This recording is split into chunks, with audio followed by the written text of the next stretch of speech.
So, hello everyone. Before we start, I will introduce myself. I am Rain Mayat de Vega from BSTM11. Ano nga ba ang ginagawa natin ngayon? Tayo ay magre-report or magdi-discuss ng countries sa Northern Europe, which is yung naka-assign sa akin is ito po. This is Norway, this is Sweden, this is Finland, and this is Lithuania. Sa apat na flag na ito, ano kaya ang Norway, Sweden, Lithuania, and Finland? Yes, aalamin natin kung ano ang mga pangalan nitong mga hawak ko ngayon na flag. So, ano pang inaantay natin? Let's start! So, let's proceed to Northern Europe. Yes, Northern Europe is located in the north of the southern coast of the Baltic Sea. This is the location of the Nordic countries such as Denmark, Sweden, Finland, Norway, and Lithuania. Siyempre, may mga iba pang countries pero hindi na natin nasama. So, alamin natin kung ano ang mga information or i-discuss natin sa mga flag or countries na nasabi ko. Siyempre, hindi mawawala ang onting pakulo. So, guess, this is the clue. It is a country in Northern Europe, known for its stunning natural landscapes, thousands of lakes, and vibrant seasons. Kung iniisip nyo, kung naiisip ko ang iniisip nyo, yes, tama kayo. Finland po ang sagot. So, eto na ang umpisa talaga, start ng discussion. Tutustutan pa Suoma, or let's get to know Finland. So, ang other name ng Finland is Suoma, not Swami, Suoma. Yung tagline naman nila is The Land of a Thousand Lakes. Bakit kaya The Land of a Thousand Lakes? Siyempre, malalaman natin yan kapag na-discuss na natin yung most famous tourist destination sa Finland. And yung capital naman nila is Helsinki. Ipapakita ko kung gaano kalawak ang Helsinki. Hello everyone, this is Helsinki. Yes, ito po yung nasa discussion natin. This is the capital of Finland. Ganyan po siya kalawak. Akala nyo lang po maliit dahil sa picture, pero no, malawak po talaga siya. Helsinki. So, this is the flag of Finland. Yung blue is nare-represent niya yung country's thousand of lakes and blue skies. Yes, sa dami, sa thousand ng lakes. Nire-represent yun na yung sa flag nila. And yung white naman is the snow that covers the land in winter. Snow daw po. And the cross design naman is symbolizes the fact that Finland is part of the community of Nordic nations. Yung Nordic is, ibig sabihin po niyan is north or northern. Dahil part po yung Finland ng Northern Europe, kasama nga po yung sa Denmark, Sweden, Norway, and Lithuania. Yes po, kasama po sila sa Nordic nations.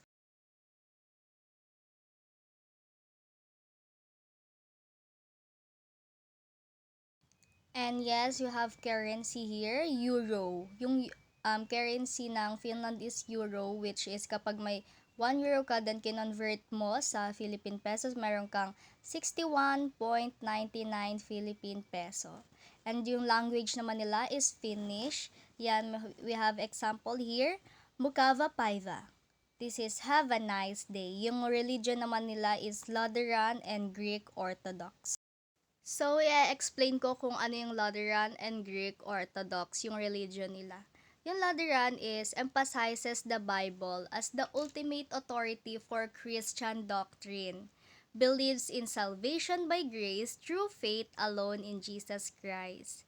Nire-recognize niya yung two sacraments, which is baptism and communion. Then yung sa Orthodox naman is emphasizes the importance of traditions and the teaching of the church. Kung dito yung salvation by grace sa Lutheran, yung sa Orthodox is tradition and the teachings of the church daw. Then recognizes 7 sacraments including baptism, chrismation, communion, holy orders, penance, anointing of the sick, and marriage.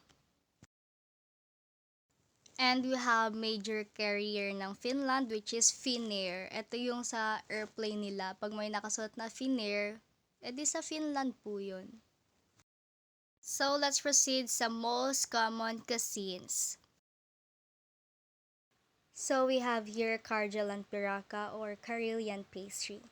These savory Karelian pies or Karjalan piraka, rice puree surrounded by a rye flour crust. Yung nakikita niyo sa picture is, ayan po, yung nasa paligid niya is rye flour crust, baked until lightly browned. In Finland, these pastries are often eaten at breakfast or lunch. Breakfast or lunch daw nila kinakain. Delicious topped with ham, cheese, or just butter. Masarap siya yan pag may ham daw, may cheese, or just butter. So we have here lohikeito or salmon soup. It's a hearty, comforting dish that features readily available ingredients from their local waters like fresh salmon, mayroong potatoes, carrots, leeks, and dill, making it a classic representation of Finnish cuisine, especially when combined with a creamy broth and seasoned with allspice, which adds a unique depth of flavor. Essentially, it's a delicious and nourishing soup that reflects the country's maritime heritage. Last one is ruslepa or rye bread, a staple food deeply rooted in their culture, considered a healthy choice due to its high fiber content. Healthy choice daw dahil sa high fiber content. And is well suited to the Finnish climate as rye is a hardy grain that can thrive in colder conditions. Essentially, it's a symbol of Finnish identity and enjoy with various toppings throughout the day, from breakfast to dinner. Pwede siyang breakfast hanggang dinner mo kainin. Para siyang crinkles. Crinkles po siya, bread. So, let's proceed sa most famous tourist destination sa Finland. May 4 po tayong picture dyan. Ano-ano kaya ang mga pangalan niyan? Ano ang tourist destination na yan? Alamin natin sa next slide. The first one is Turku. This is full of old city charm and a thriving urban scene rich in art and culture, making it a popular tourist destination for those seeking a glimpse into Finland's past. Yes, pag gusto mo malaman yung Finland's past, pwede kang pumunta dito. Turku is also a must-visit destination for foodies with some of Finland's best restaurants. Pag mahilig ka sa pagkain, pwede rin. From its rich cultural heritage and stunning natural beauty to its vibrant city life and delicious cuisine, Turku offers a diverse and enriching experience for all visitors. Lahat po pwedeng bumisita dito. The second one is Wemenlina Fortress.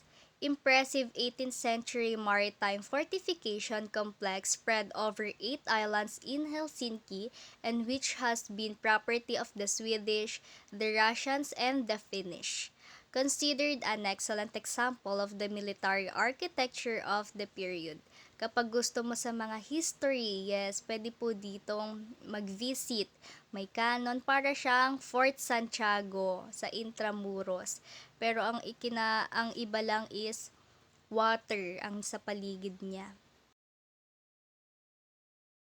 And the third one is Åland Archipelago, known for its unique autonomous status within Finland, a predominantly Swedish-speaking population, and a demilitarized zone with a beautiful, rocky landscape and charming coastal towns, with Mariehamn as its capital city. Mariehamn, yung capital city ng Åland Archipelago. Kita mo, island siya. And may mga bahay din na pwede kang tuluyan kapag gusto mong mag-stay na medyo matagal. So, the last one is Lake Saima, the largest lake in Finland and one of the largest natural freshwater lakes in Europe. Lake Saimaa is a labyrinth formed by wide waters and thousands of islands. Not just a simple lake basin. It has the world's longest lake coastline, 14,500 kilometer long, and it boasts 13,710 islands. Yes, ganun po siya. 14,500 long. And it boasts 13,710 islands. Sa dami. So, let's proceed sa festival ng Finland. We have two festival here at ano nga ba yung dalawa na yun? Alamin natin.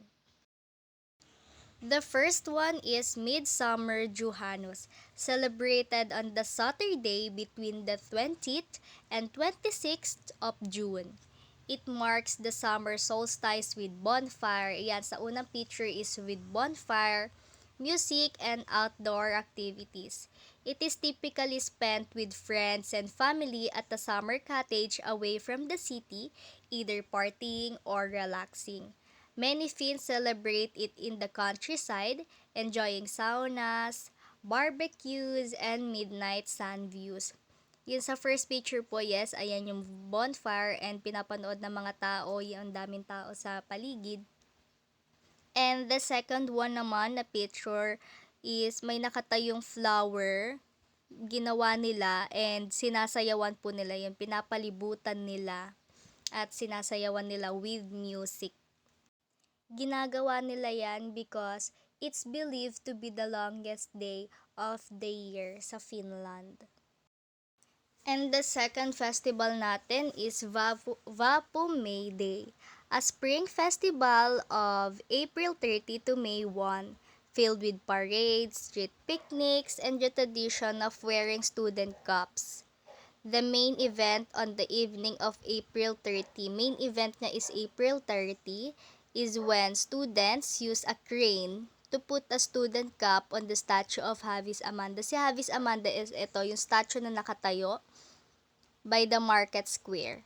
Before doing so, they give her a good soapy wash while the crowds of onlookers cheer them on and wave their own white student caps.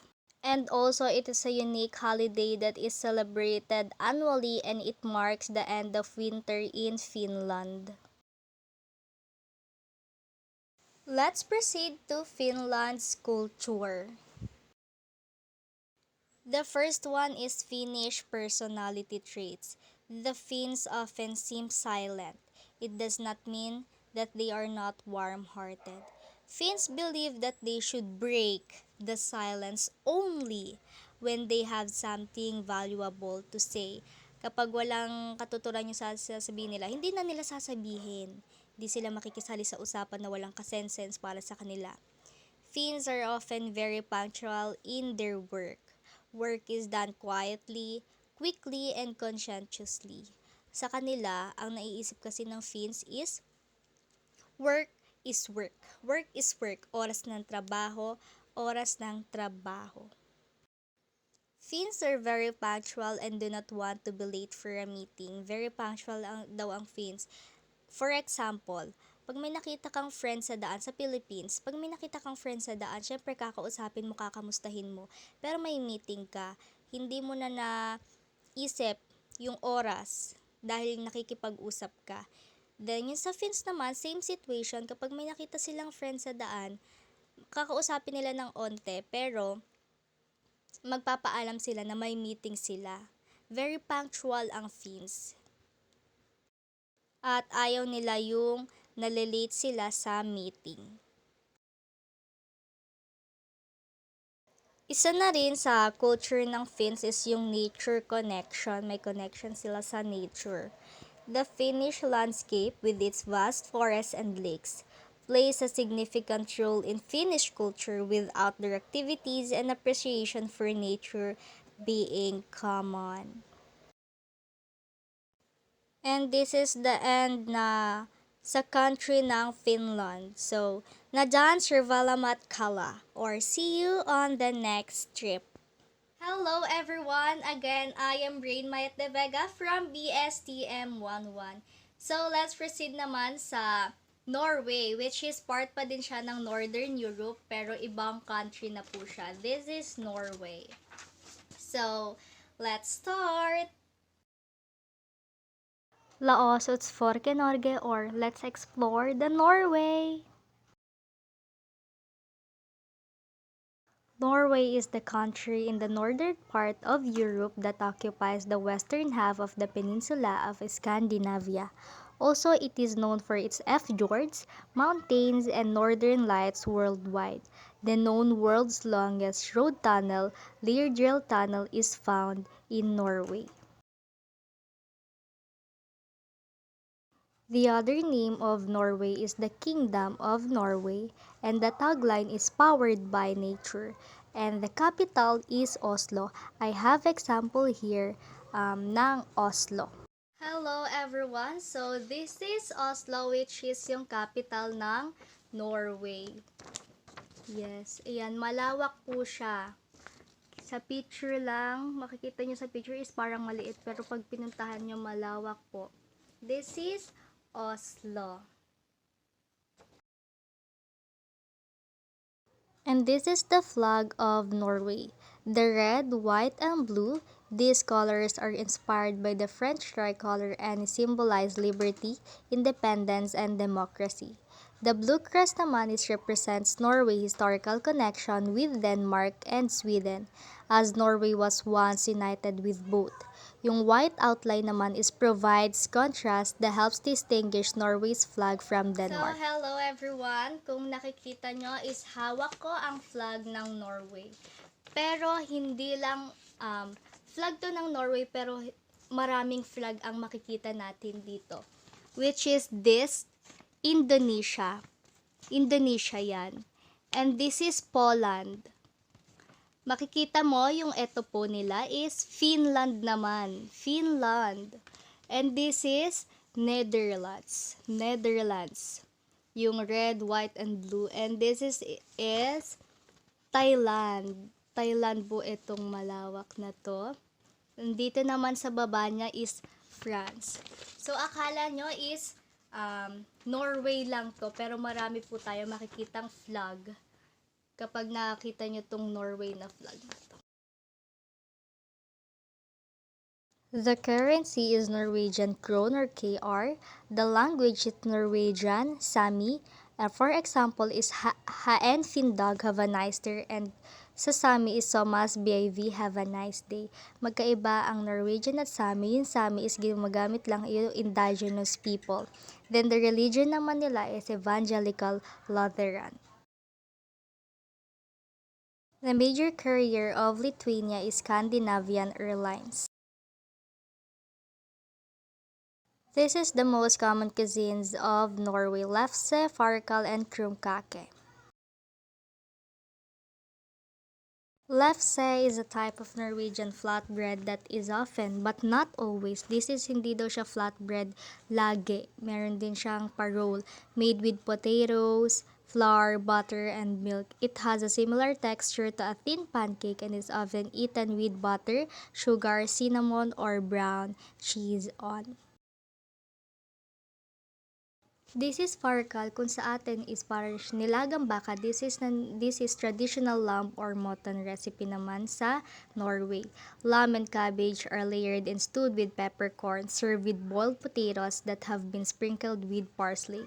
It even has its own festive day on the last Thursday in September.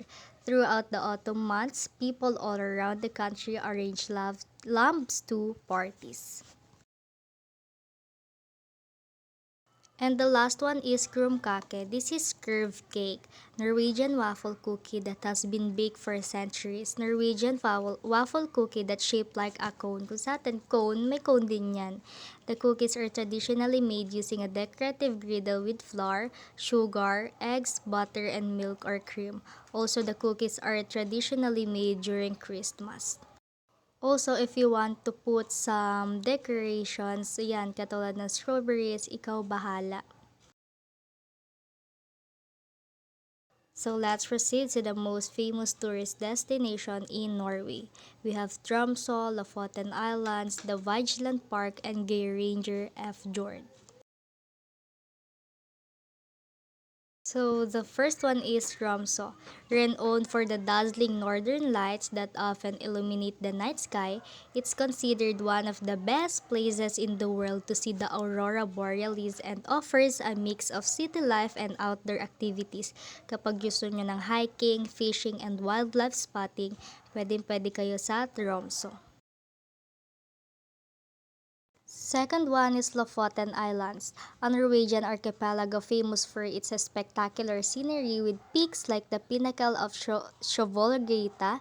The Lofoten Islands are an archipelago that is filled with breathtaking landscape and charming villages. Yan, pwede kayo pag gusto niyo peace of mind, pwede din dito mga tourists na gusto ng peace of mind, breathtaking landscapes. Yes.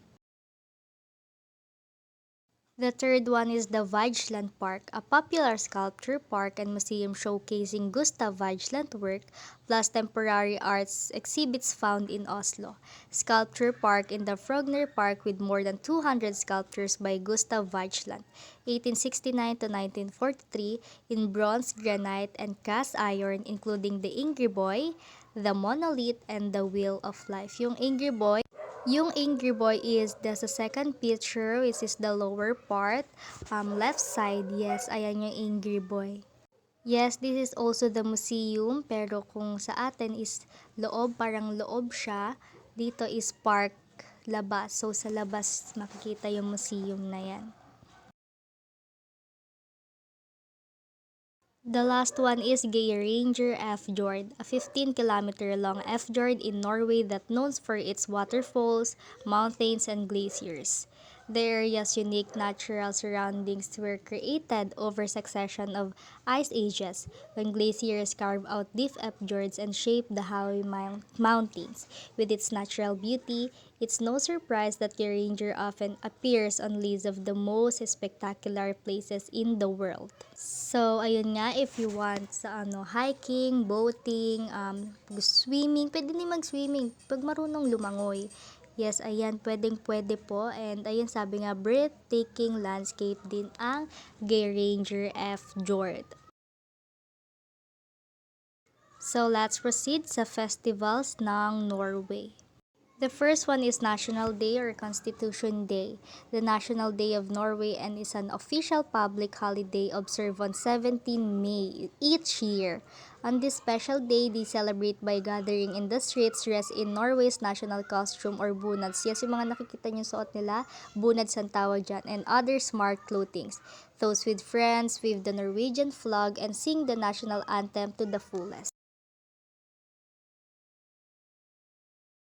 The last festival is Bergen International Festival, the largest festival in the Nordic countries in its genre and has a large numbers of activities in music, dance, literature, visual arts, folklore.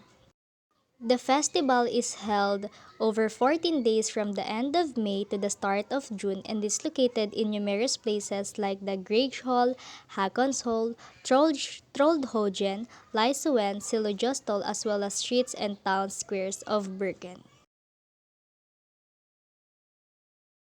The cultures of Norway is, number one, ayan, family dynamic. Norwegian families tend to be small but relatives often live in the same town. For most Norwegian parents, it's important that their children grow independent and take responsibility for their own activities and actions. Second one is men and women are considered equal. That means it is expected that they do the same kind of jobs, work just as much, earn the same amount of money, have a shared responsibility in the house, and have a shared responsibility for the upbringing of the children. So, ang iniisip dito ng Norway is kung ano ang kayang gawin ng lalaki ay kayang gawin ng babae. Kaya sinabi dito, men and women are considered equal. Then sa architecture naman is Norway has always had a tradition of building in wood.